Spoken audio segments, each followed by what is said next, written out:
Captain Alara Vance wiped the sweat from her brow as she stepped off the landing craft onto the harsh but beautiful landscape of Ktharfor. The planet's twin moons hung like watchful eyes in the violet sky, and the bioluminescent vegetation cast an ethereal glow across the rocky terrain. After 3 weeks of space travel, she was finally here, the mysterious homeworld of the Xylosians. "Welcome to the edge of civilized space, Captain," Lieutenant Morris said with a smirk as he handed her the equipment case. "Try not to get eaten." Alara shot him a reproachful look. "The Xylosians are not savages, Lieutenant. They're a complex warrior culture with traditions dating back millennia. My mission is to re-establish diplomatic contact, not perpetuate stereotypes." "Yes, ma'am," Morris replied, chastened. "Good luck. The shuttle will return in 30 standard days." As the craft lifted off behind her, Alara felt a wave of isolation sweep over her. She was alone now, the first Terran Space Force officer to make contact with the Xylosians in nearly 5 years. The previous diplomatic missions had ended, problematically, which was precisely why TSF had sent her, an anthropologist with extensive theoretical knowledge, if not practical experience, of Xylosian culture. The Iron Claw clan settlement appeared before her after an hour's hike. A sprawling collection of structures built from local stone and metallic alloys, seamlessly integrated with the natural rock formations. Guards with sleek feline features watched her approach, their tails swishing with suspicion, ears flattened against their heads. Alara had studied countless images of Xylosians, but they hardly did justice to the real thing. Standing nearly 7 feet tall, their bodies were covered in varied patterns of short fur, stripes, spots, and solid colors ranging from golden tan to deep ebony. Their faces combined feline and humanoid features with striking amber or emerald eyes. The guards' powerful builds and the casual way they carried their ceremonial blades spoke of their warrior heritage. One of the guards, a female with striking silver-gray fur, approached. "You are the Terran envoy." The translator implant in Alara's ear rendered the complex sounds of the Xylosian language into English. "Yes, Captain Alara Vance, anthropological field officer and liaison for the Terran Space Force. I come with peaceful intentions to re-establish communication between our peoples." The guard's tail twitched, a sign of skepticism, according to Alara's briefings. "Our clan leader will determine that. Follow me." Alara was led through the settlement, aware of curious and often hostile eyes tracking her movements. Children with oversized ears and uncoordinated tails scampered away at her approach, while older Xylosians watched with undisguised suspicion. 5 years of silence had not bred trust. The central gathering hall was impressive, a vast, domed space with a fire pit at its center and intricate carvings depicting hunting scenes and epic battles adorning the walls. Seated on a raised platform at the far end was a circle of elder Xylosians, their fur graying but their postures still powerful and proud. And in the center sat the clan leader, Jorik. The name had appeared frequently in her briefing materials. Young for a leader, perhaps in his early 30s by Terran standards, but with a reputation for combat prowess, strategic brilliance, and a strict adherence to tradition. His deep copper fur was marked with black stripes, and a prominent scar ran across his left shoulder. His amber eyes assessed her coldly. Alara approached the platform and stopped at the customary distance, bowing her head slightly, not too deeply, which would signal submission, but enough to indicate respect. "Captain Alara Vance." She introduced herself again. "I bring greetings from the Terran Space Force. We wish to renew our dialogue with the noble Iron Claw clan." Jorik's expression remained impassive. "The Terran silence has been long. Why do you return now?" "There were misunderstandings in the past." Alara chose her words carefully. "We wish to correct them, to learn and understand, so that our peoples might benefit from mutual respect and exchange." A low rumble moved through the assembled elders. Not quite laughter, not quite dismissal. Jorik rose from his seat, his powerful frame towering over her. This close, Alara could see the subtle variations in his fur, The way his ear tips twitched almost imperceptibly. He moved with fluid grace, circling her slowly, a predator assessing potential prey. "Fine words," he said, "but the Iron Claw clan judges by actions, not by pretty speeches. You will stay among us, Captain Vance. We will observe your ways, and you will learn ours. Then we will decide if there is any value in renewing our connection with the Terrans." Alara nodded, relieved at this initial acceptance. "I am honored by your hospitality." Jorek stopped directly in front of her. His ears flattened, then rose, while his tail performed a complex swishing motion, a formal assessment gesture, according to her studies. This was crucial. She needed to respond correctly to establish her position. She frantically searched her memory. The TSF database had mentioned this ritual, but the response varied depending on context. Was this a challenge assessment or a formal welcome? The ear movement suggested the former, but the tail position seemed to indicate. No, she was overthinking this. Her instructors had emphasized that sometimes Xylosians responded better to decisive, surprising actions than to cautious formality. This was clearly a dominance test. Jorek was establishing the hierarchy. Making a split-second decision, Alara stepped forward confidently, rose slightly on her toes, and very deliberately licked the edge of Jorek's ear. The hall went deathly silent. Several warriors half drew their weapons. Jorek himself had gone rigidly still, his fur standing on end, his amber eyes wide with shock and something unreadable. An elderly female elder with silver-streaked black fur rose slowly from her seat, her expression grave. "What have you done, Terran?" Her voice echoed in the silent hall. Alara's stomach dropped. I was responding to the formal greeting. "Our records indicated. You have initiated the ancient bonding ritual," the elder intoned, her voice carrying to every corner of the hall.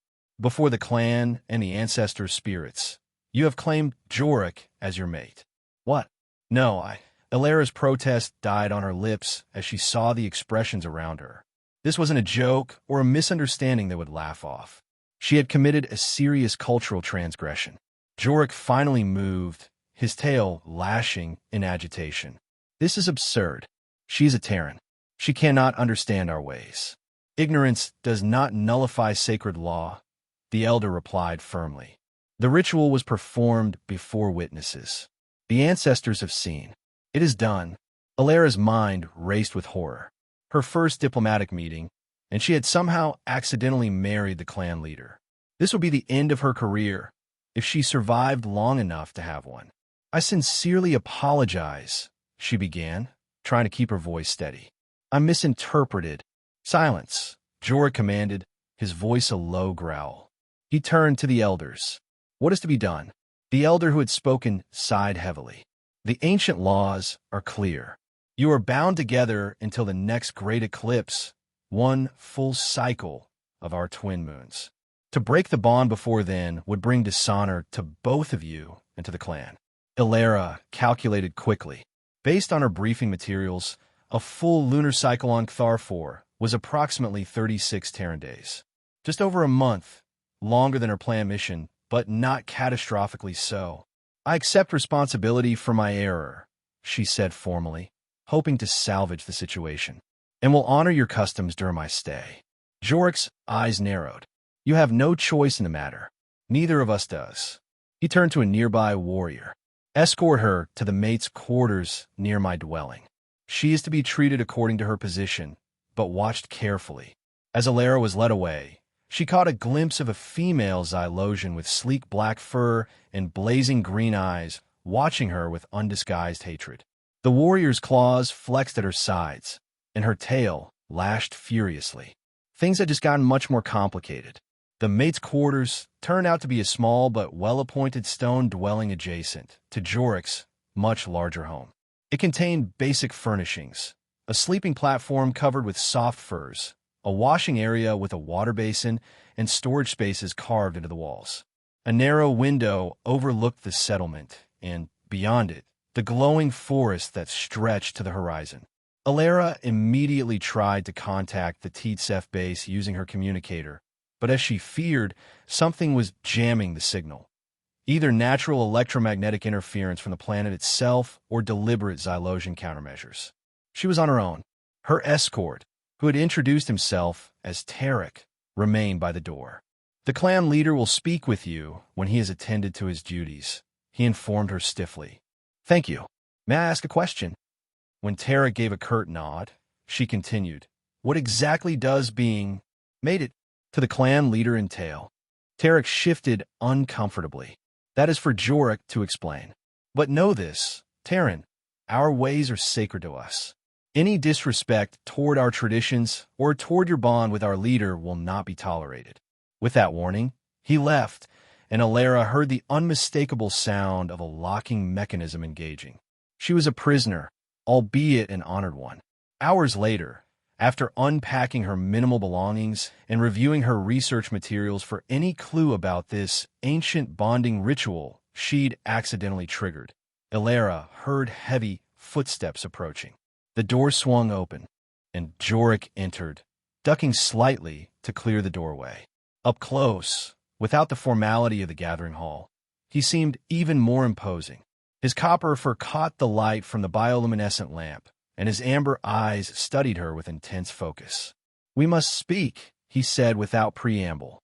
"Yes, we must," Alara agreed, rising to her feet. "I want to express my sincere apologies for the misunderstanding. In Terran culture, we sometimes use unexpected actions to break tension in formal situations. I was trying to show respect by responding to what I thought was a ceremonial greeting. By licking my ear." Jorik's ear flicked as if at the memory. "Our database indicated it was a possible response to an assessment gesture," she explained, feeling increasingly foolish.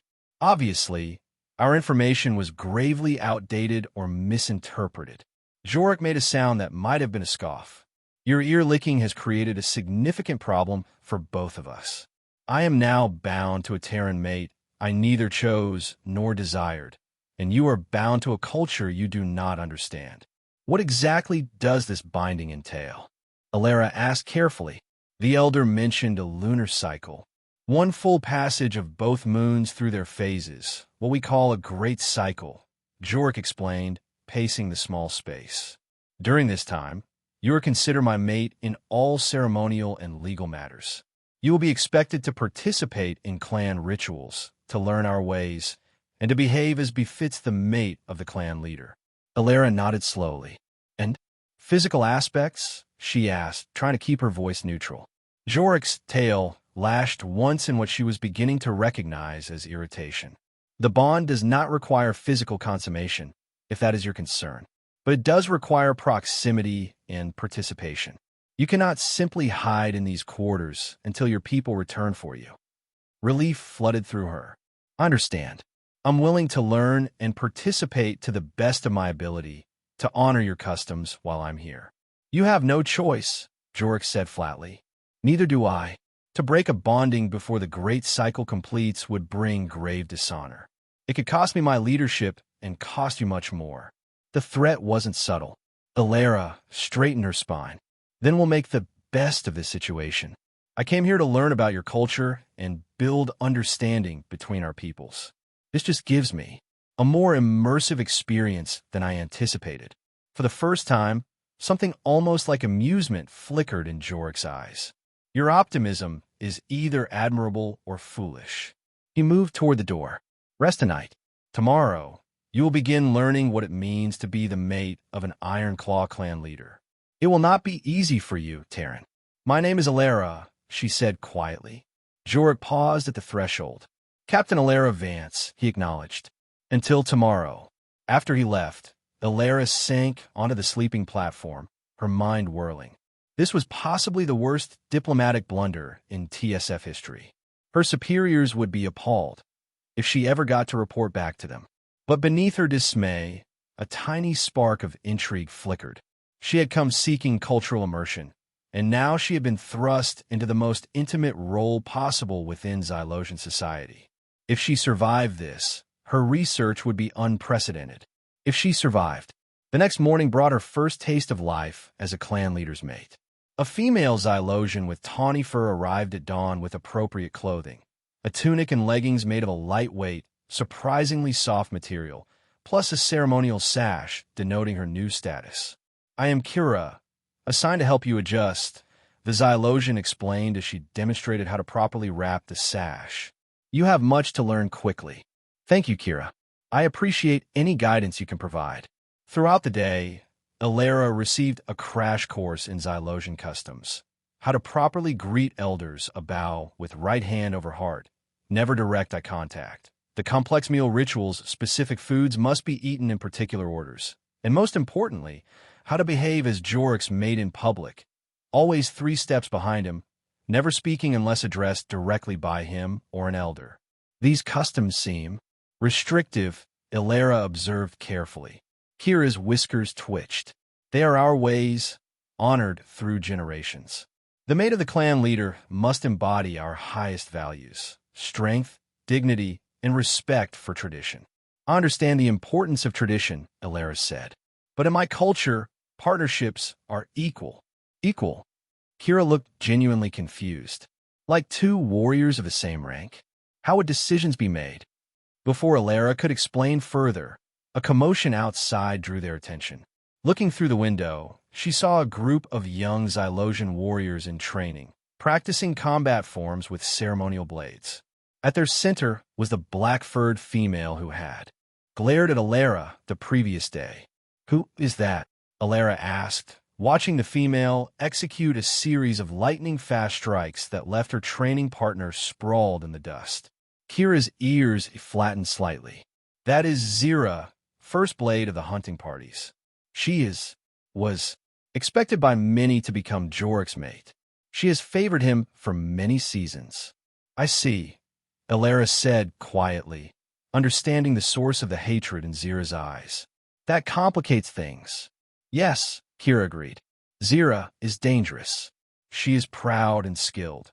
And now she sees you as an interloper who has taken what she believes should be hers." As if sensing their attention, Zira looked up toward the window. Her green eyes locked with Ilera's, and she deliberately raised her blade in what could only be interpreted as a challenge. Ilera stepped back from the window. "I think I need to learn more than just customs. Is there any way I could receive some basic self-defense training?" Kira looked alarmed. Such training would be unprecedented for a Terran. "So is a Terran becoming mate to the clan leader?" Ilera pointed out. "We're already in unprecedented territory." Before Kira could respond, the door opened and Jorik entered. He was dressed in more formal attire than the previous day, with metal armor pieces accentuating his shoulders and forearms. "The Harmony Hunt approaches," he announced without preamble. "We must prepare." Ilera glanced questioningly at Kira, who looked distinctly uncomfortable. "The Harmony Hunt is a sacred tradition," Jorik explained, noticing Ilera's confusion. "Newly bonded mates must hunt together, bringing back a worthy trophy to prove their compatibility and to provide for the clan. It happens 3 days after a bonding." "I see," Ilera said, trying to keep the alarm from her voice. "And what exactly are we hunting?"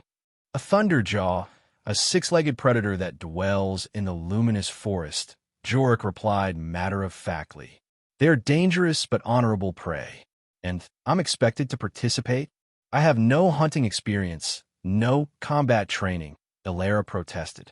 Jorik's expression hardened. "You initiated this bond, Terran. You will honor all that it entails. Kira will help you prepare."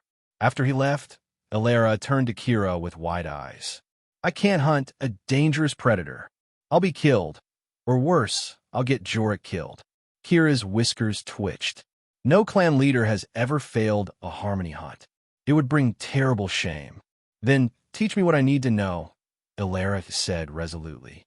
"Whatever basics I can learn in the time we have." The next 2 days passed in a blur of intensive preparation. Kira taught her the basics of moving quietly through the forest, how to read simple tracks, and the proper way to handle a hunting spear.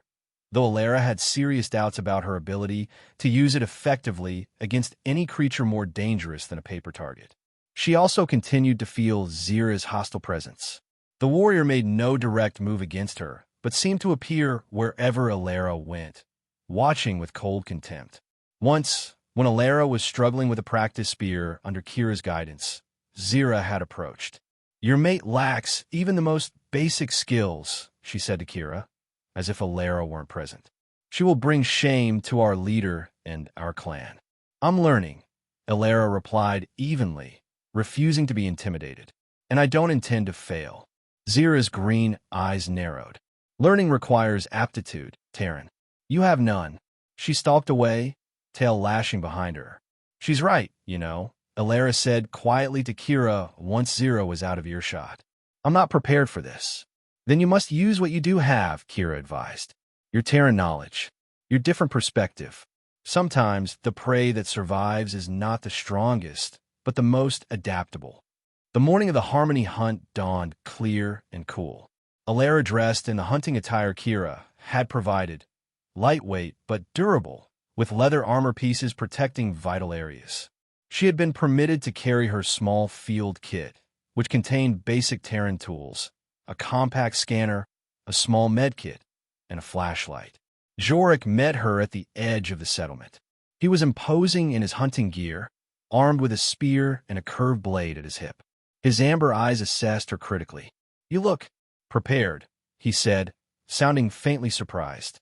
"I've been working with Kira," Alara replied. "I won't pretend to be a warrior, but I'll do my best not to be a liability." A subtle shift in his expression. Respect, perhaps? "The Thunderjaw's territory begins 2 kilometers into the forest.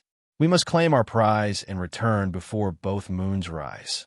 They set off in silence, entering the luminous forest. By day, the bioluminescence was subtle, mere hints of blue and green amid the vegetation. As they moved deeper, Alara found herself captivated by the alien beauty around her. Translucent fronds reached toward the filtered sunlight, and creatures like feathered serpents glided between branches overhead. "It's beautiful," she murmured. Jorik glanced at her. "Yes, this is sacred land to our clan. The forest provides all we need: food, medicine, materials for our dwellings. Your people have adapted perfectly to this environment," Alara observed. "Sustainable practices, minimal technological footprint. There's much we could learn from you." "Is that why the Terrans truly returned? To learn our ways of living?" His tone was skeptical. "Partly," Alara admitted, "but also to ensure peaceful coexistence. The galaxy is vast, but growing smaller as more species reach for the stars. We believe cooperation serves everyone better than conflict." "Fine words," Jorik said, echoing his comment from their first meeting. "But history suggests otherwise. Your kind takes what benefits them and discards the rest." "Not all of us," Alara said quietly. "And not anymore. We're trying to be better." Before Jorik could respond, he froze, raising a hand for silence. His ears swiveled forward and his nostrils flared. Following his gaze, Alara noticed disturbed vegetation ahead. Something large had passed through recently. "Thunderjaw," she whispered. He nodded once. "Fresh tracks. It's moving east, toward the water source. We'll follow, but keep downwind." They tracked the creature for nearly an hour, moving with painstaking care through the increasingly dense forest. The bioluminescence grew stronger as the daylight dimmed, casting an eerie blue glow over everything. Finally, Jorik signaled her to stop and pointed ahead. Through a gap in the vegetation, Alara saw it. A massive creature with 6 powerful legs, armored scales along its back, and a head that seemed mostly comprised of teeth and horns. It was drinking from a small pool, its forked tail swishing alertly. "Ancestors preserve us," she breathed, instinctively pressing closer to Jorik. "We approach from opposite sides," he whispered, his breath warm against her ear. "I'll drive it toward that clearing. You wait with your spear at the ready. Aim for the unarmored throat when it passes." Alara's heart hammered. "Jorik, I can't make that kill." "I told you." "You must," he insisted, his amber eyes intense. "This is your hunt as much as mine. To succeed, we must act as true mates in harmony." Before she could protest further, he melted into the undergrowth, circling wide around the Thunderjaw. Alara gripped her spear with sweaty hands, trying to remember everything Kira had taught her about stance and balance. Minutes passed. The Thunderjaw continued drinking, occasionally raising its massive head to scent the air. Then suddenly, a war cry split the silence, and Jorik burst from cover on the far side of the clearing. The creature whirled with surprising speed, bellowing a challenge. Jorik's spear glanced off its armored flank, enraging rather than wounding it. The Thunderjaw charged, all 6 legs propelling its massive bulk with frightening speed. Jorik leapt aside at the last moment, rolling and coming up with his blade drawn, but the creature was faster than expected. It wheeled and charged again, one of its horns catching Jorik's side and sending him sprawling. Alara saw the danger instantly. Jorik had lost his weapons and was momentarily stunned. The Thunderjaw loomed over him, jaws opening to reveal rows of serrated teeth. Without thinking, Alara dropped her spear and frantically fumbled with her field kit. There, the flashlight, the most basic tool, but in this dim, bioluminescent environment where the Xylosian's eyes were adapted to low light. She activated the brightest setting and aimed it directly at the Thunderjaw's eyes, simultaneously shouting at the top of her lungs and rushing forward. The creature reared back, temporarily blinded and confused by the unfamiliar light and sounds. In that crucial moment, Jorik recovered, snatched up his blade, and drove it home beneath the Thunderjaw's jaw, precisely where he had told Alara to aim. The beast collapsed with a terrible shuddering groan, its 6 legs sprawling. Jorik rolled away, breathing hard, blood seeping from the gash in his side. Alara rushed to him. "You're hurt." "A scratch," he growled, but winced as he tried to stand. "Let me see," she insisted, already pulling out her medkit. "This antiseptic will prevent infection." She cleaned and dressed the wound with efficient movements, aware of his intense gaze on her face. "You did not kill the Thunderjaw," he said finally. Alara's hand stilled. "No, I couldn't, but I distracted it using what I had, my Terran technology and knowledge." "Your actions saved my life," Jorik acknowledged. "And we have our trophy." He nodded toward the fallen beast. "The hunt is successful." Relief washed over her. "Then we're in harmony?" Something flickered in Jorik's amber eyes. Amusement, perhaps? "We work together effectively. That is the purpose of the ritual." He stood carefully, testing his injury. "Now, we must prepare the ceremonial parts to bring back to the clan." As they worked to harvest specific parts of the Thunderjaw, its central horn, certain teeth, a section of its heart, Alara noticed a subtle shift in Jorik's demeanor. He explained each step of the process, the significance of each part they took, with unexpected patience. When she asked questions about Xylosian hunting traditions, he answered thoughtfully rather than dismissively. By the time they began the journey back to the settlement, both moons had risen, bathing the forest in silver light. They walked side by side rather than with Alara trailing behind, as custom dictated.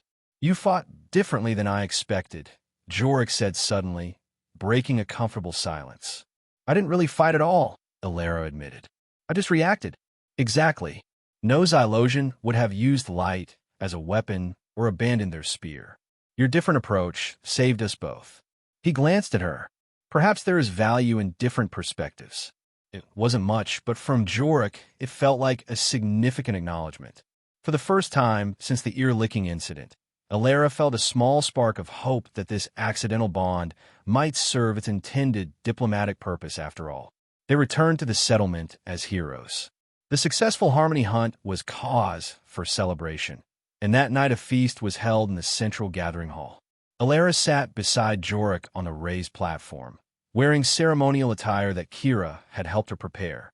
The Thunderjaw's horn was displayed prominently before them, and portions of its meat were shared among the clan. "You have honored our ways," the elder who had pronounced their bond said formally, presenting Alara with a cup of fermented nectar. "The ancestors are pleased." Across the hall, Alara caught sight of Zira, standing apart from the celebrations, her green eyes burning with undisguised hatred. The successful hunt had only intensified the warrior's resentment, it seemed. "Your rival is not pleased," Alara murmured to Jorik. His ear twitched. "Zira is proud and ambitious. She had expectations I never encouraged." She's dangerous, Elara observed. Yes, Jork agreed simply. But tonight we celebrate. Tomorrow's challenges will come soon enough. As the festivities continued around them, Elara found herself studying Jork with new eyes. In the glow of the central fire, his copper fur took on a rich, burnished quality. The scar across his shoulder spoke of battles fought and survived. Despite his initial coldness, he had shown honor and unexpected adaptability during their hunt. She was still contemplating this when Zira approached the platform, her movements fluid and dangerous. The warrior bowed formally to Jork, completely ignoring Elara. "Honored leader," she said, her voice carrying in a sudden lull in the celebration. "I wish to offer a challenge." Jork's posture stiffened. "What challenge do you propose, First Blade?" Zira's green eyes flicked to Elara, then back to Jork. "The Terran claims the status of your mate, yet she has proven nothing of her personal skill or strength. I challenge her to the testing ring tomorrow at midday." Murmurs spread through the gathering. Elara felt her stomach drop. The testing ring. She had read about this in her briefings. A ritual combat arena where Xylosians settle disputes and prove their worth. "The testing ring is for warriors," Jork replied coolly. "Captain Vance is not a warrior by your standards."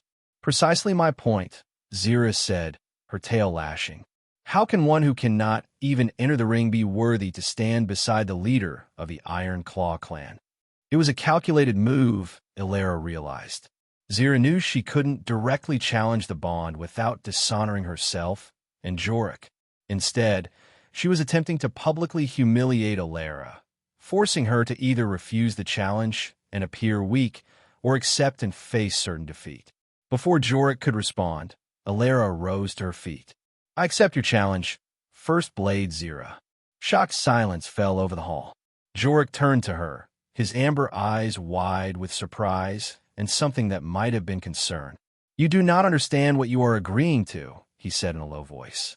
"I understand perfectly," Elara replied, her eyes fixed on Zira's triumphant expression. "She means to shame me, and through me, you. I won't allow that, regardless of how our bond began." Zira's whiskers twitched with satisfaction.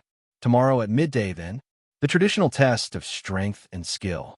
She bowed again to Jork and stalked away, her tail held high in premature victory.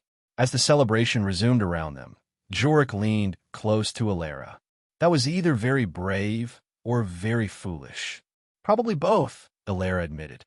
"But I couldn't see an alternative." "There wasn't one," he acknowledged.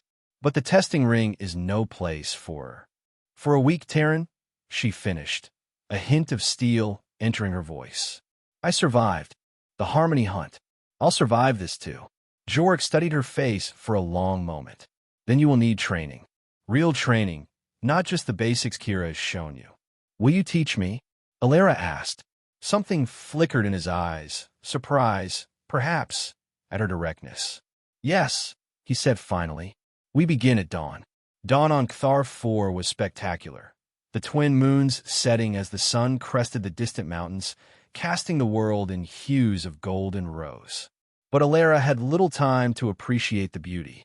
In a secluded training area behind Jork's dwelling, she faced her most intense physical challenge yet.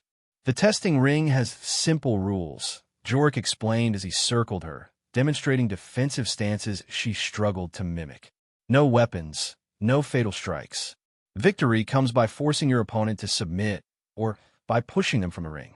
"Simple in theory," Elara gasped as he easily swept her legs from under her for the 5th time that morning. She hit the packed earth hard, wincing. "You're thinking too much," Jork said, extending a hand to help her up. His touch was warm through her training clothes. "You analyze each move before making it. In combat, there is no time for such calculation." "That's how Terrans are trained," Elara protested, brushing dust from her clothes. "Assess, plan, execute. And that is why you fall," Jork replied. "A Xylosian warrior acts on instinct, the body knowing what to do before the mind has time to question." They continued for hours. Jork was a demanding teacher, but not a cruel one. He demonstrated each move carefully, explaining the principles behind Xylosian combat. using an opponent's momentum against them, staying low and centered, reading body language to anticipate attacks. By mid-morning, Illyra's muscles screamed in protest, and she was covered in bruises. Yet she refused to quit, even when Jorek suggested a rest. There was something strangely intimate about this training. His hands adjusting her stance, his body demonstrating the fluid movements she struggled to copy, his scent, a surprisingly pleasant mix of spice and something distinctly feline, surrounding her. Again, she insisted after a particularly hard fall. Jorek's ear twitched with what she now recognized as approval. Your determination is admirable, but Zira has trained her entire life for combat. She will not show mercy. I don't expect mercy, Illyra replied, wiping sweat from her brow. I just need to survive long enough to make my point. And what point is that? That I may not be a warrior, but I'm not weak. That this bond, accidental as it was, deserves respect. Something shifted in Jorek's expression. You fight for honor. That at least is Xylosian. He moved into a ready stance again.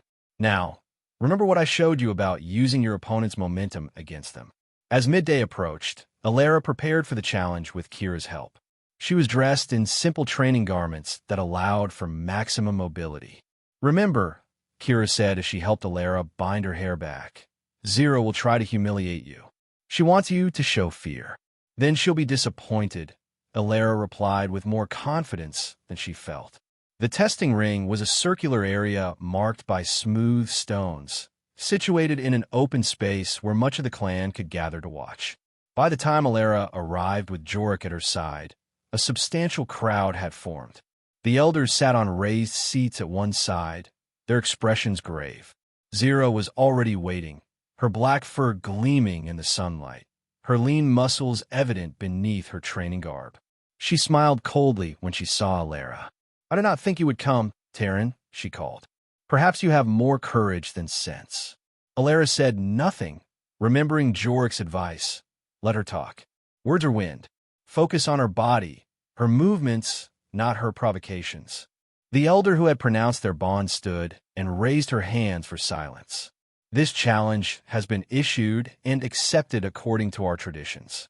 First Blade, Zira, challenges the honor and capability of Captain Illyra Vance, bonded mate to our clan leader Jorek. She looked at each of them in turn. This is not a battle to death or serious injury. Victory comes through submission or forcing your opponent from the ring. Do you understand and agree to these terms? I do, Zira said immediately. I do, Illyra echoed, her mouth dry. Then enter the ring, the elder commanded. As Illyra stepped forward, Jorek caught her arm. Remember, he said quietly, his amber eyes intent on hers, you need not win. You need only prove yourself worthy of respect. Illyra nodded, oddly touched by his concern. Then she entered the ring, facing Zira across the open space. Begin, the elder called. Zira moved with lightning speed, closing the distance between them with predatory grace. Illyra barely had time to adopt the defensive stance Jorek had taught her before the first strike came, a sweeping kick, aimed at her legs. She jumped back, avoiding it by millimeters, but Zira pressed forward relentlessly, raining blows that Illyra could only partially block. Pain blossomed in her shoulder as one strike connected. The crowd's roar seemed distant, her focus narrowing to the opponent before her and the space they occupied. Zira was playing with her, Illyra realized, demonstrating her superior skill rather than ending the match quickly. Is this truly what our leader has chosen? Zira taunted as she circled. A weak Terran who cannot even defend herself? Illyra's lungs burned, and her muscles ached from the morning's training. But something Jorek had said came back to her. The Xylosian warrior acts on instinct, the body knowing what to do before the mind has time to question. She had been fighting like a Terran, analytical, defensive, reactive. Perhaps it was time to surprise everyone, including herself. When Zira came in for another attack, instead of backing away, Illyra stepped toward her, inside her guard. The unexpected move caught Zira off balance for a split second. Enough time for Illyra to hook her foot behind the Xylosian's ankle while simultaneously pushing forward with all her strength. Zira stumbled, but didn't fall. Her green eyes widened with surprise, then narrowed in fury. Her next attack was vicious, a flurry of strikes that drove Alara back toward the edge of the ring. A powerful blow to her stomach knocked the wind from her lungs, and she barely managed to stay on her feet. Pathetic, Zira hissed, confident now of her victory. Submit and spare yourself further humiliation. Alara tasted blood where she'd bitten her lip. She was outmatched, and they both knew it. But as she glanced toward the edge of the ring, an idea formed. Not a Xylosian tactic, certainly not honorable by their standards, but perhaps her only chance. She feigned greater injury than she felt, hunching and clutching her side. Zira, sensing weakness, moved in for the final push that would force Alara from the ring. At the last possible moment, Alara dropped to the ground, rolled to the side, and swept her leg out in a move Jorek had shown her that morning. Surprised by the sudden change in tactics, Zira couldn't adjust in time. She tripped, momentum carrying her forward, right out of the ring. A shocked silence fell over the crowd. Zira whirled around, her fur bristling with rage and disbelief. That was no victory. She used trickery, not skill. The elder stepped forward, her expression unreadable. The Terran remains in the ring. You do not. By our laws, the challenge is decided. Zira's claws extended, her body coiling as if to spring back into the ring and continue the fight regardless of the ruling. Alara braced herself, uncertain if her luck would hold against the enraged warrior. Enough! Jorek's voice cut through the tension as he stepped between them. The challenge has been met and judged. Do you question the elder's decision? First Blade? Zira's green eyes blazed, but she slowly retracted her claws. No, clan leader. I accept the judgment. Her gaze shifted to Alara. But this has not ended between us, Terran. She stalked away, her tail lashing in fury. Alara realized she was trembling, both from exhaustion and the aftermath of fear. Jorek approached her, his expression a mixture of surprise and something that might have been pride. That was unexpected, he said quietly. Not very honorable, Alara admitted, wincing as her bruised ribs protested each breath. But effective. Survival often trumps honor, Jorek replied. You fought as you needed to. There is wisdom in that. He escorted her back to her quarters, where Kira waited with healing salves for her injuries. As the day waned, Alara reflected on the strange turn her mission had taken. She had come to Cthar IV as a diplomat and anthropologist, only to find herself fighting in ritual combat to defend her accidental marriage to an alien clan leader. And strangest of all, she was beginning to feel something beyond professional interest when she looked at Jorek, something she had not anticipated and certainly couldn't afford to explore. The days that followed brought a subtle shift in how the clan viewed Alara. Her unorthodox victory over Zira hadn't earned her respect as a warrior, but it had demonstrated determination and quick thinking that the Xylosians valued. The open hostility she'd encountered decreased, replaced by cautious curiosity. Jorek, too, seemed to view her differently. He began including her in clan meetings, explaining aspects of governance and tradition that would normally be private. They spent evenings together in his dwelling, sharing meals and conversation that gradually evolved from stilted politeness to genuine exchange. Your people are more complex than our briefing suggested, Alara told him one night as they sat before the hearth fire. We were taught that Xylosians are primarily warriors, but I see artists, healers, scholars, a complete society. And we were told Terrans seek only expansion and resources, Jorek replied, his amber eyes reflecting the firelight. Perhaps both our peoples have been poorly served by limited understanding. That's why direct contact is so valuable, Alara said. Seeing with our own eyes instead of relying on others' reports. A comfortable silence fell between them. Jorek's tail swished thoughtfully against the cushions where he sat. You have adapted well, he observed finally. Better than I expected.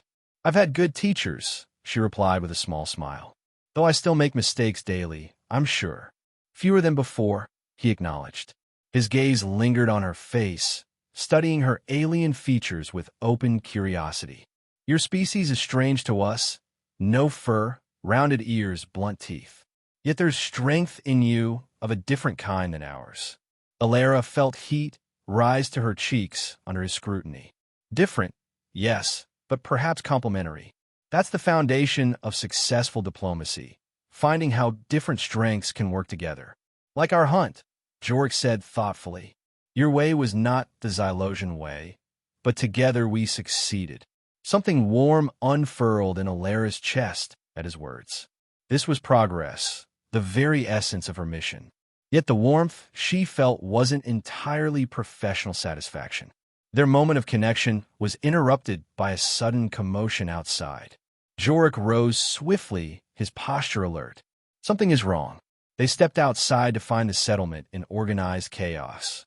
Warriors were gathering weapons, while others were securing dwellings and guiding the youngest and oldest clan members to central, protected areas.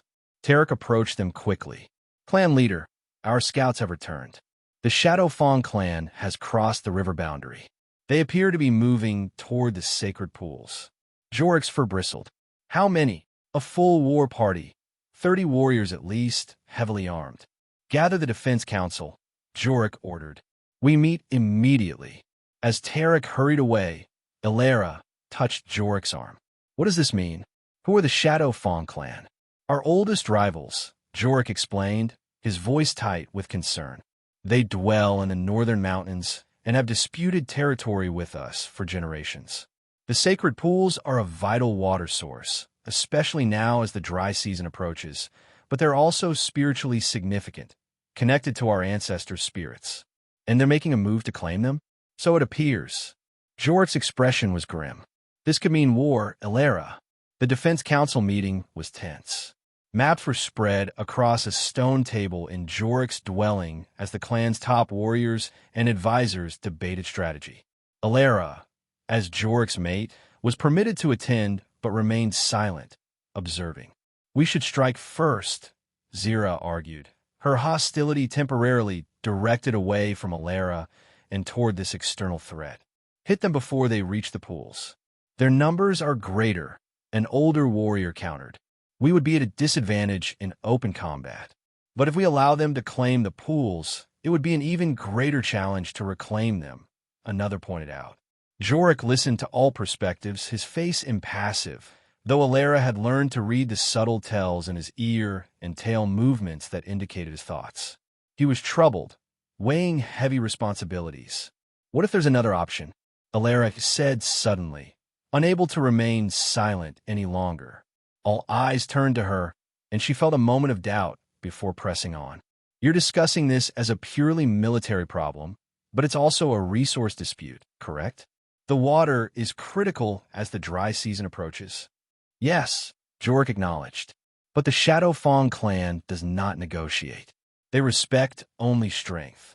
Then demonstrate strength differently, Alara suggested. Our scans of this region showed underwater springs elsewhere on your territory, untapped sources that could be developed. If you could show the Shadow Fawn that you have alternative water sources, it might change the equation. The council members exchanged glances, some dismissive, others thoughtful. This is not a matter for a Terran to decide, Zira said sharply. She's not deciding, Jor corrected. She's offering information and perspective, as is her right as my mate. He turned to Alara. These springs, how quickly could they be accessed? With the right equipment, very quickly, Alara said. I have some tools in my field kit that could help locate the most accessible points. Jorah considered this, then nodded slowly. We will pursue both paths. Prepare defense of the sacred pools, but also investigate these alternative water sources. If we can demonstrate to the Shadow Fawn that the pools are not our only option, it may give us leverage. The meeting dispersed with clear assignments. As the others left, Jorik turned to Alara. Your suggestion was unexpected. I hope I didn't overstep, she said carefully. No, it was valuable. His amber eyes studied her. Your different perspective sees options we might miss. The words were simple, but coming from Jorik, they represented significant acknowledgement. Alara felt a surge of both professional pride and personal warmth. I'd like to help scan for the springs immediately, she offered. The sooner we have concrete data, the stronger your position will be. Jork nodded. I will assign Tarek and 2 others to accompany you. But be cautious with the Shadow Fong crossing boundaries. Nowhere is entirely safe. The next morning, Elara set out with her small escort to a region where Terran preliminary scans had indicated potential underground water sources. The area was a rocky plateau about an hour's journey from the settlement, sparsely vegetated, but with subtle signs of moisture that her scanner could detect and analyze. As they worked, Tarek remained vigilant, his ears constantly swiveling to catch any unusual sounds. The Shadow Fong are known for their stealth, he explained quietly. They paint their fur with natural dyes to blend with shadow and stone. Comforting, Elara muttered as she adjusted her scanner settings. The device beeped softly, indicating a strong reading. There, about 3 meters down, a substantial aquifer, possibly connected to a larger system. She marked the location and moved to another promising spot. By midday, they had identified 3 viable water sources, all reasonably accessible with the right excavation methods. This could work, she told Tarek excitedly. If we combine simple Terran technology with Xylosian knowledge of the terrain, these springs could supply the clan through multiple dry seasons. Tarek's ear twitched, the Xylosian equivalent of a thoughtful nod. It would change much if true. The sacred pools have been our only reliable water source for generations, which is precisely why they're a point of conflict, Elara pointed out. Strategic vulnerability always creates tension. They were preparing to return to the settlement with their findings when Tarek suddenly stiffened, his nose testing the air. Something's wrong, he whispered. The wind has changed. There's an unfamiliar scent. The 2 other warriors immediately moved into defensive positions, their hands on their weapons. Elara quickly packed her scanner, every sense alert. Shadow Fong, she asked quietly. Yes, Tarek confirmed. Close. They began a cautious retreat, moving from cover to cover across the plateau. They had almost reached the forest edge when the attack came, swift and silent, figures seeming to materialize from the very rocks around them. The Shadow Fong warriors were similar to the Iron Claw clan in build, but with darker fur patterns and facial markings painted in red and black.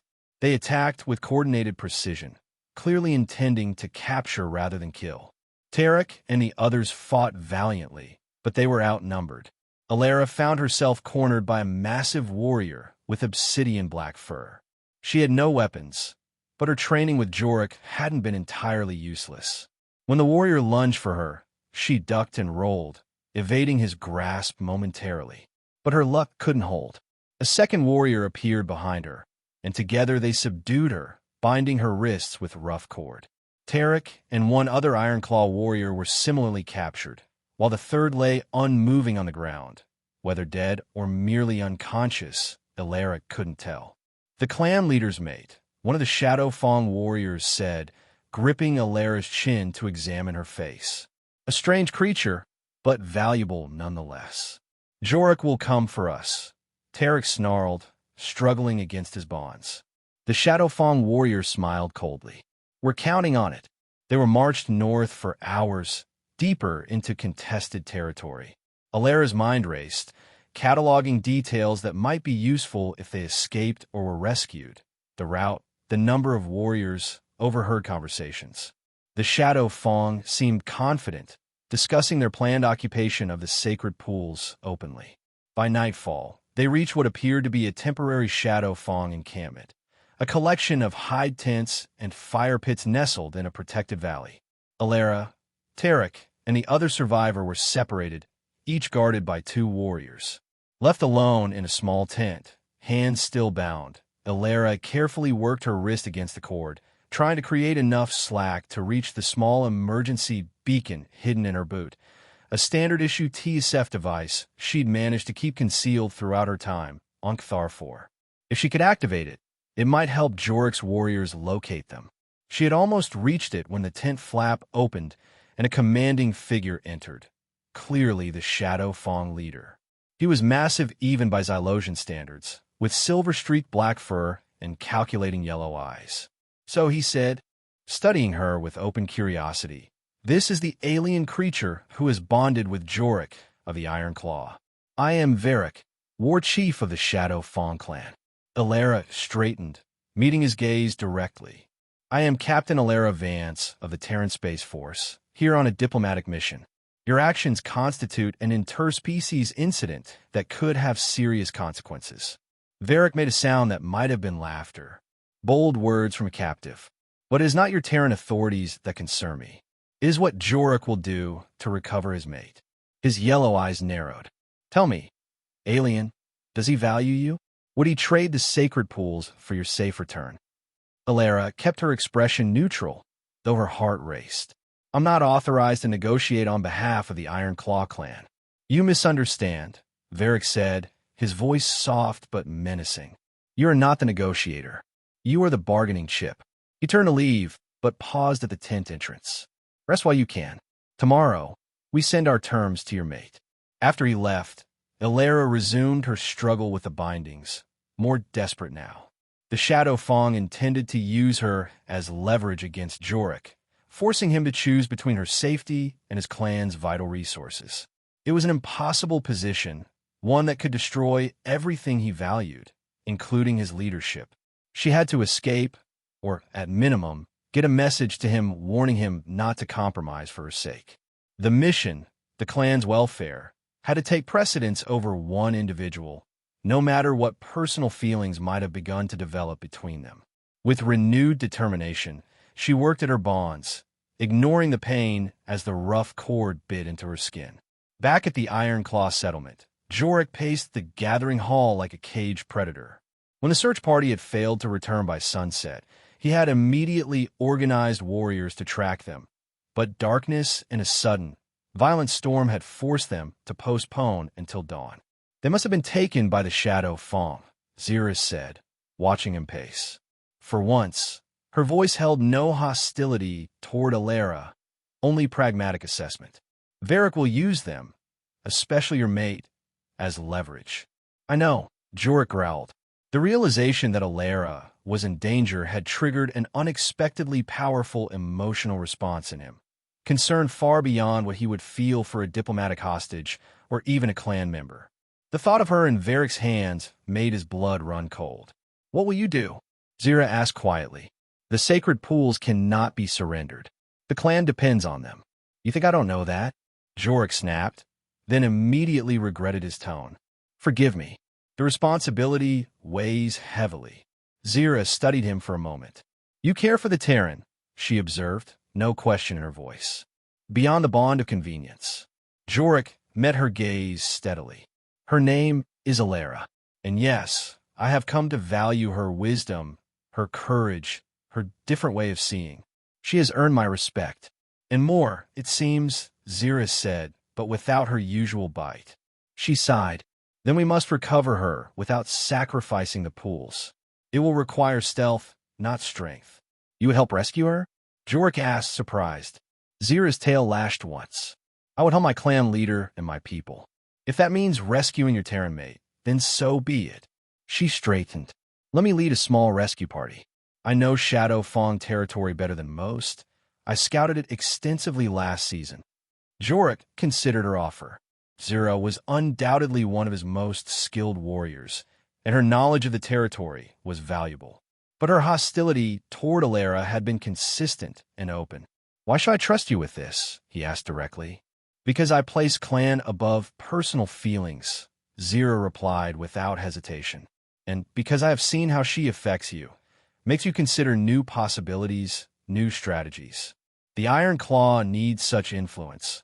Even if it comes through a strange alien mate I would not have chosen for you. It was as close to acceptance as Zira was likely to offer. Jorik nodded slowly. Very well. Select your team. No more than 5. You leave at first light. As Zira departed to make preparations, Jorik moved to the ceremonial fire at the center of the hall. He knelt before it, offering a silent prayer to the ancestors for Alara's safety. The depth of his concern surprised him. When had this accidental bond transformed into something that felt so essential? The thought of never seeing her strange, furless face again, never hearing her ask her endless curious questions, never witnessing the unique blend of vulnerability and strength that defined her. It was unbearable. "Hold fast, Elara," he whispered to the flames. "I'm coming for you." Dawn brought no rescue for Elara. Instead, Varric returned to her tent with two warriors who forced her to her feet. "Your mate will receive our terms today," Varric told her as she was marched through the camp. "The sacred pools for your life, a simple exchange. Jorek won't sacrifice his clan's welfare for one person," Elara said with more confidence than she felt. "Especially not an outsider." Varric smiled coldly. "We shall see. From what our spies report, the Ironclaw leader has grown quite attached to his alien mate. They brought her to a rocky outcropping overlooking the valley, where a messenger was preparing to depart with Varric's terms. Elara realized this was staged. They wanted her visible in the background of any communication, proof of life to pressure Jorek. As they positioned her near the edge, Elara noticed something in the distance, a brief glint of metal in the morning sun from the forested ridge across the valley. She kept her expression neutral, not wanting to alert her captors to possible rescuers.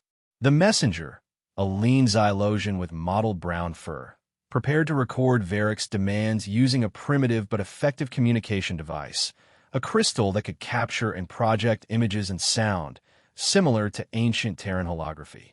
"Speak clearly," the messenger instructed Varric. "The crystal captures only what it sees and hears directly." Varric positioned himself, with Elara visible behind him, then began his formal demand. "Jorek of the Iron Claw, I hold what is precious to you." He gestured toward Elara.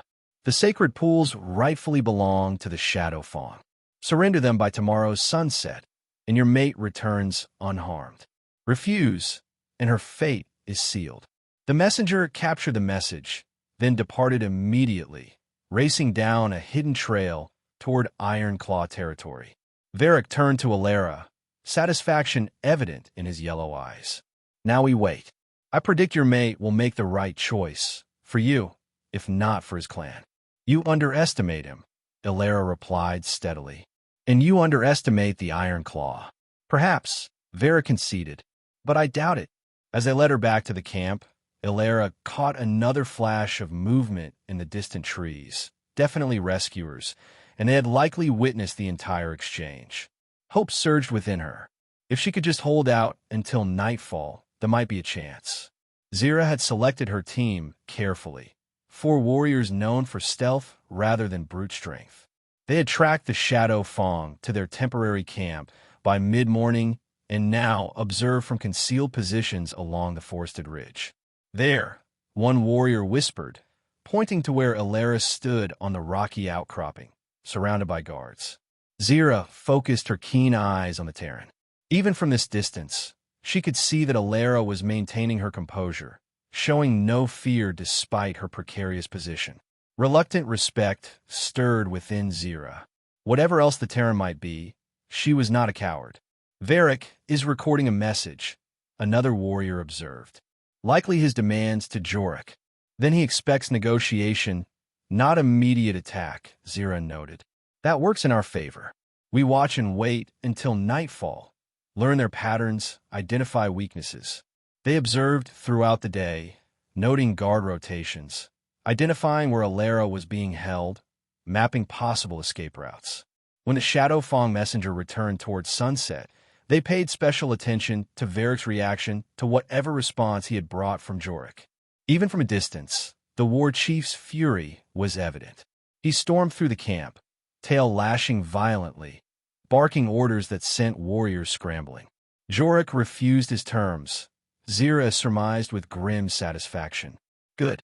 The clan comes first." "But what of the Terran?" one warrior asked. "Varric will not be merciful now." "Then we move tonight," Zira decided, before his anger results in hasty action. As darkness fell and the twin moons rose, casting silver light over the valley, Zira's team moved silently toward the Shadow Fawn camp. They avoided the main paths, instead using the treacherous rocky slopes that the Shadow Fawn considered too dangerous to guard heavily. Reaching the perimeter, they split into pairs. Zira and a young warrior, named Renak headed for the tent where Alara was being held, while the others created diversions at opposite ends of the camp. Small, controlled fires broke out near the supply tents, drawing guard away from their posts. In the confusion, Zira slipped past the remaining sentries and approached Alara's tent from behind. Using her claws with surgical precision, she sliced through the hide wall and peered inside. Alara was there, still bound but alert, her head turning at the sound of tearing hide. "Quiet," Zira whispered as she enlarged the opening. "What's getting you out?" Alara's eyes widened in surprise. "Zira, save your questions, Terran. Can you move?" Alara nodded, awkwardly shifting toward the opening. Zira cut her bonds, noting the raw, bleeding skin beneath. The Terran had been fighting her restraints. "Follow exactly in my footsteps," Zira instructed as they slipped out into the darkness. "The others are creating a diversion, but it won't last long." They had made it halfway to the perimeter when shouts of alarm rang out. Alara's absence had been discovered. Torches blazed to life around the camp, and warriors began a systematic search. "Run," Zira hissed, abandoning stealth for speed. "Head for the ridge. Don't stop no matter what you hear."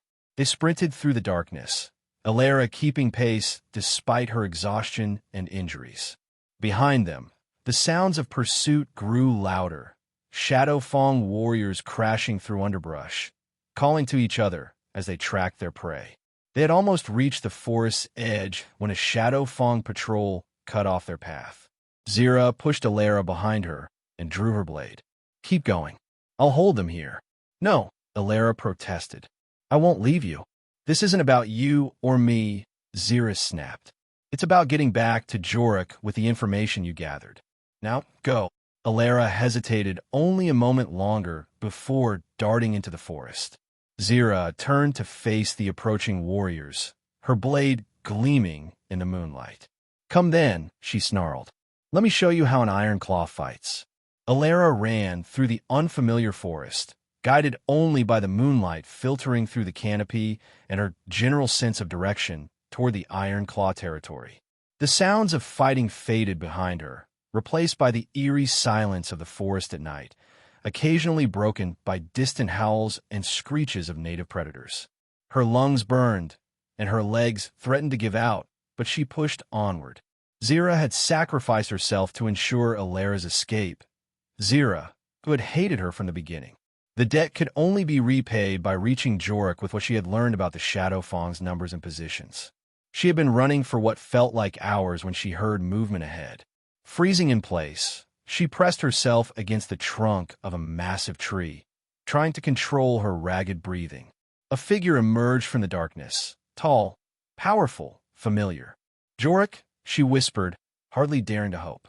He turned toward her voice, amber eyes glowing in the darkness. "Alara," in 3 strides. He reached her, his hands gripping her shoulders as if to confirm she was real. "You're alive." "Zira," Alara gasped, still struggling for breath. "She and her team rescued me, but she stayed behind to fight. We have to help her." Jorik's expression darkened.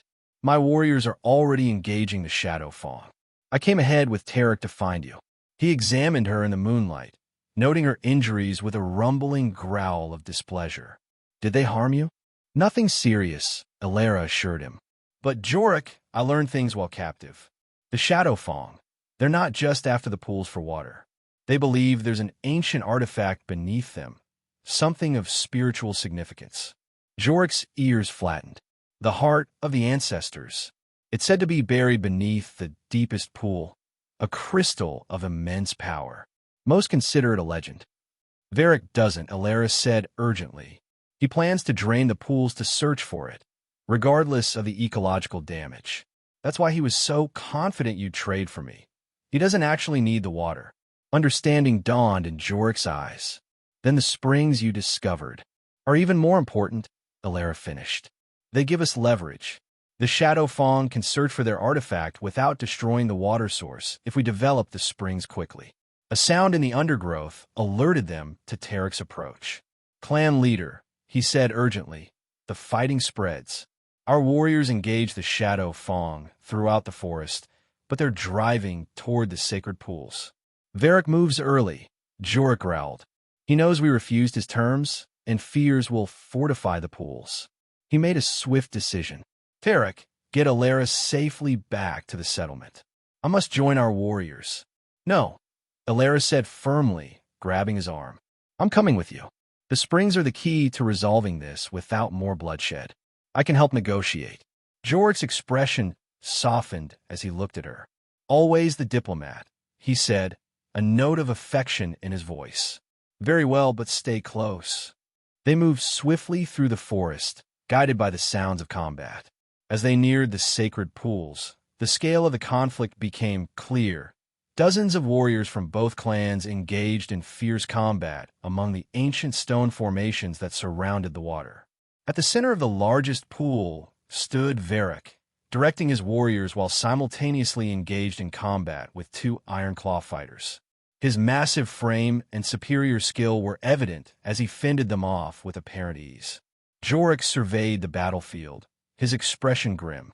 Our numbers are nearly equal, but Varric's warriors have the advantage of position. They've been planning this assault for some time. Then we need to change the equation, Alara said, her mind racing. Jorah, what if we offer Varric what he really wants? Access to search for the artifact, while securing what your clan needs, the water? He would never trust such an offer in the midst of battle, Jorah pointed out.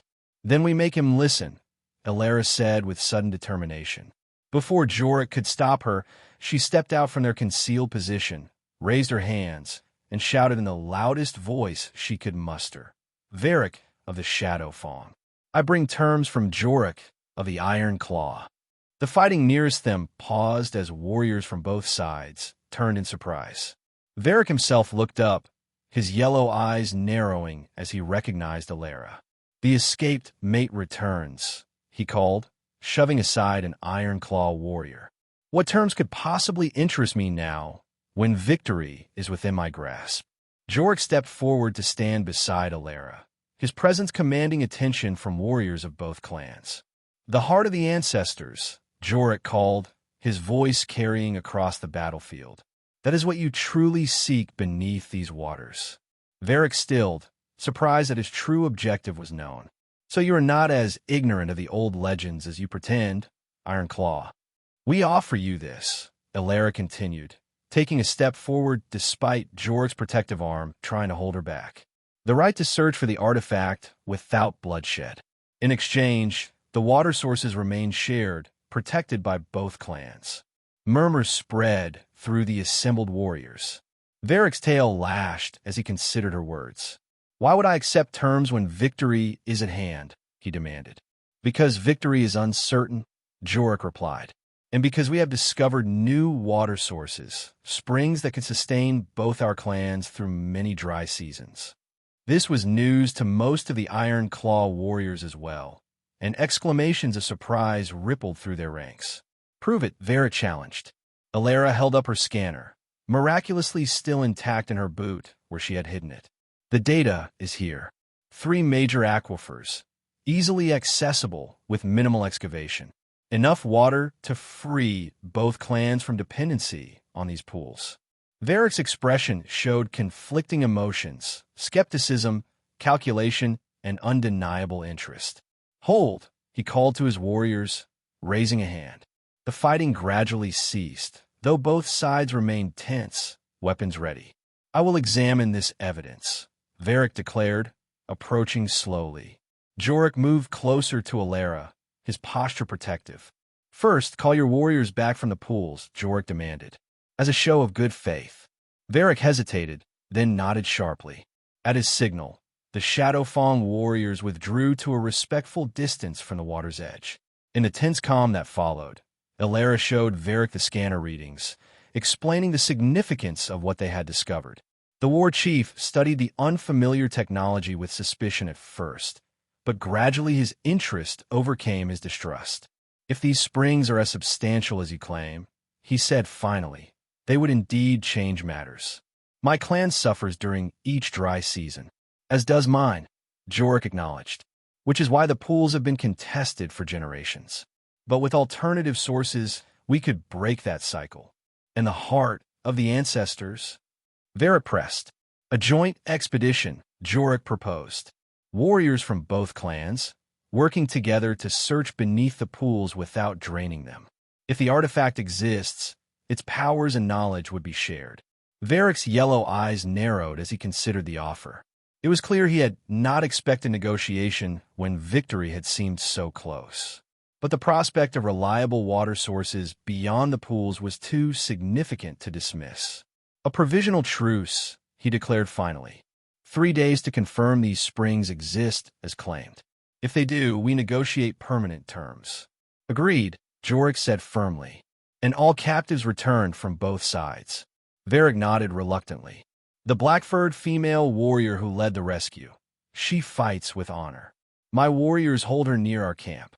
Relief flooded through Alara at the news that Zira still lived. The tense standoff began to dissolve as warriors from both clans slowly lowered their weapons. There were injuries on both sides, but remarkably few fatalities given the scale of the confrontation. As Varric moved away to issue orders to his warriors, Jorik turned to Alara, his expression a mixture of pride and concern. That was either incredibly brave or incredibly foolish, walking into the middle of battle unarmed.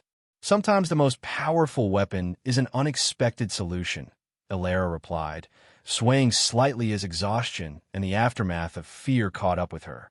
Jorik caught her arm, steadying her.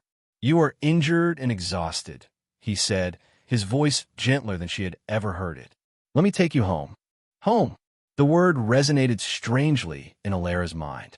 What had she begun thinking of? The Iron Claw settlement as home?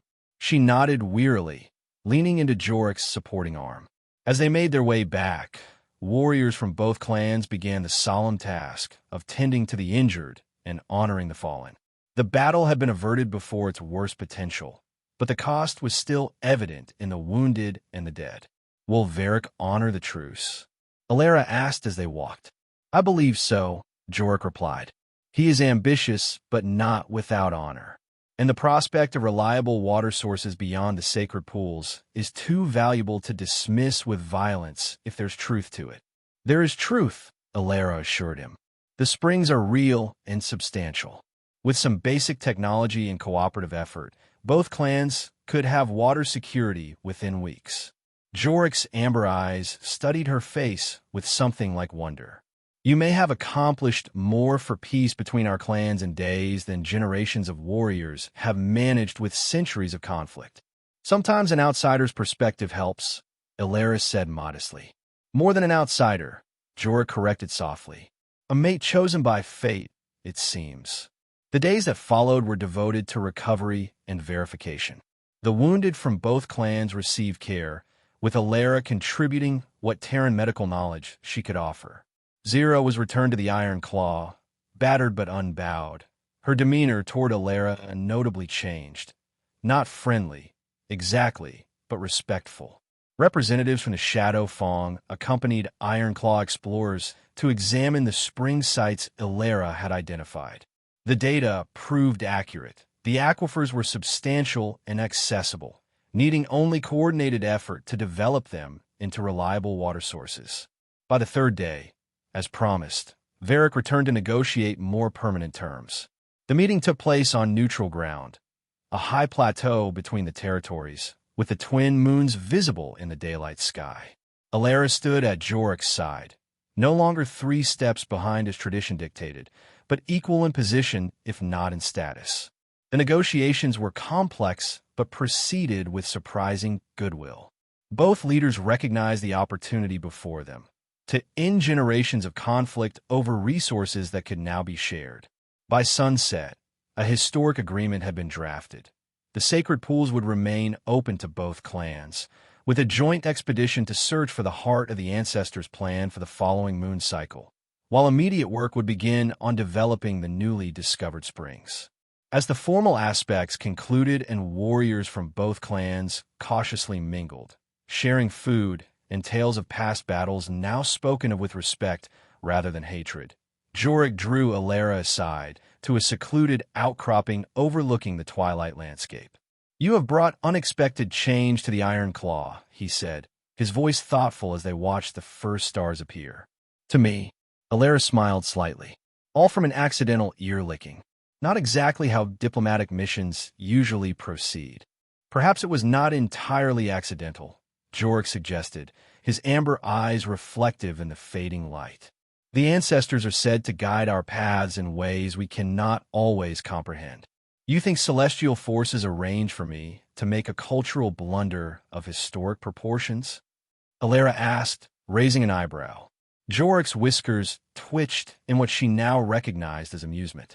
I think they brought together two souls who could learn from each other, who could bridge differences rather than fear them. His expression grew more serious. The lunar cycle of our bond nears completion, Alara. Soon, by our laws, you would be free to leave without dishonor. Alara felt a sudden tightness in her chest. With all that had happened, the abduction, the negotiations, the fragile peace now forming between the clans, she had almost forgotten that her accidental marriage had a predetermined end date. My mission was to establish diplomatic relations, she said carefully. I should report back to the Terran Space Force about what's happened here.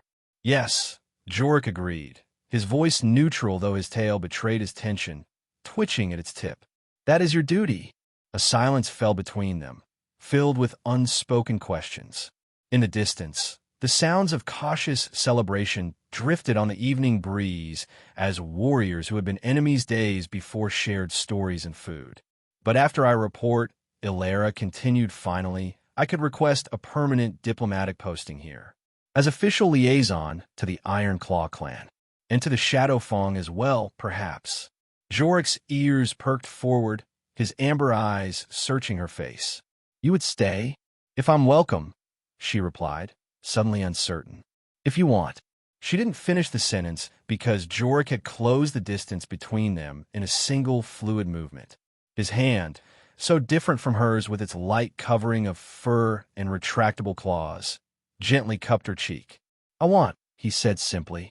The kiss that followed was neither Xylosian nor Terran, but something new, a bridge between their different worlds, tender and fierce all at once. When they finally parted, Alara felt breathless in a way that had nothing to do with the planet's slightly thinner atmosphere. I never expected this, she admitted, still held in the circle of his arms. When I came to Cthar 4, the last thing I imagined was finding a mate. Jorek finished, a rumble of amusement in his voice. Finding a home, Alara corrected softly. Finding you. As the twin moons rose fully into the night sky, casting their silver light over the landscape, Jorek took her hand, his larger fingers intertwining with hers. Then let us make it official, he said. Not by accident this time, not by ancient law or diplomatic necessity, but by choice. The heart bond ceremony can be performed under the twin moons when they are full, 3 days from now. Heart bond? Alara asked. A deeper connection than the ancient bonding ritual, Jorek explained. Not a temporary matter of clan law, but a permanent joining of souls. It is rare, performed only when mates choose each other with full knowledge and clear intent. Alara smiled, her heart fuller than she had ever known it could be. Yes, she said simply, with full knowledge and clear intent. 3 days later, under the light of both moons at their fullest, the heart bond ceremony took place at the sacred pools. Representatives from both the Iron Claw and Shadow Fong clans attended, the historic peace between them still fragile, but strengthening with each shared project and conversation. Alara wore ceremonial attire that blended Xylosian tradition with subtle Terran elements. The deep blue of the Space Force incorporated into the traditional sashes and bindings. Jorek was resplendent in the full regalia of the clan leader, his copper fur brushed to a gleaming shine, ceremonial paint accentuating the powerful lines of his face. The eldest female of the Iron Claw clan, the same elder who had pronounced their accidental bond, conducted the ceremony. She spoke of bridges between different worlds, of strength found in diversity, of love that transcends physical forms and cultural boundaries. The heart bond is not entered lightly, she intoned, her voice carrying across the still waters of the pool. It binds beyond death, beyond the physical realm, into the spirit world where the ancestors watch over us all. Alara and Jorek stood facing each other, hands joined between them. The elder bound their wrists with a cord woven from fibers that glowed with bioluminescence in the moonlight. Blood of your blood, the elder continued, producing a small ceremonial blade. Soul to soul. With gentle precision, she made small cuts on both their palms, then pressed their bleeding hands together, binding them anew with the glowing cord. Speak your intentions before the ancestors and all gathered here, she instructed. Jorek spoke first, his deep voice steady and clear. I, Jorek of the Iron Claw, take you, Alara Vance of Earth, as my heart-bonded mate, not by accident or clan law, but by choice and love freely given. I pledge to stand beside you, to learn from your different wisdom, to protect and honor you, to bridge our worlds together until death and beyond. Alara swallowed hard, blinking back unexpected tears. I, Alara Vance of Earth, take you, Jorek of the Iron Claw, as my heart-bonded mate. By choice, with full understanding and full heart. I pledge to walk your path alongside you, to honor your traditions while bringing my own, to create something new and strong between us, a bridge between worlds that will endure beyond death. The elder nodded solemnly and unwound the glowing cord, which had absorbed droplets of their mingled blood and now pulsed with a stronger light.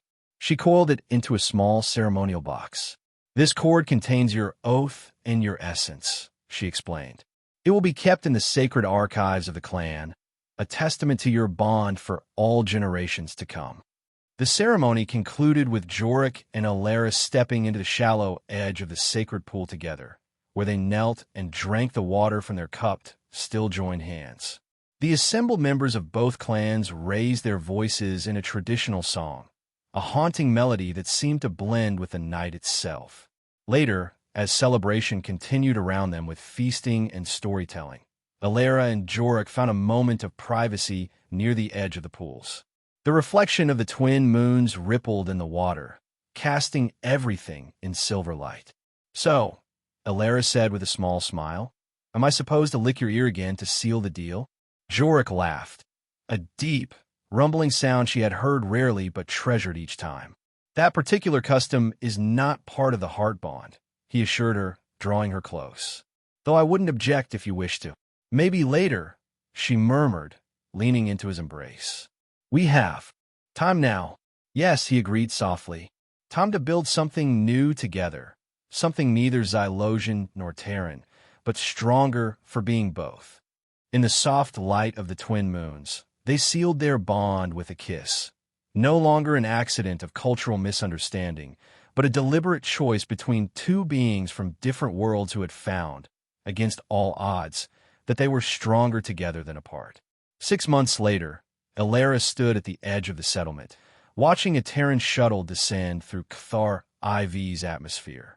The Iron Claw clan had grown accustomed to these occasional visits, representatives from the Terran Space Force checking in on their permanent liaison and the thriving diplomatic relations with both Xylosian clans.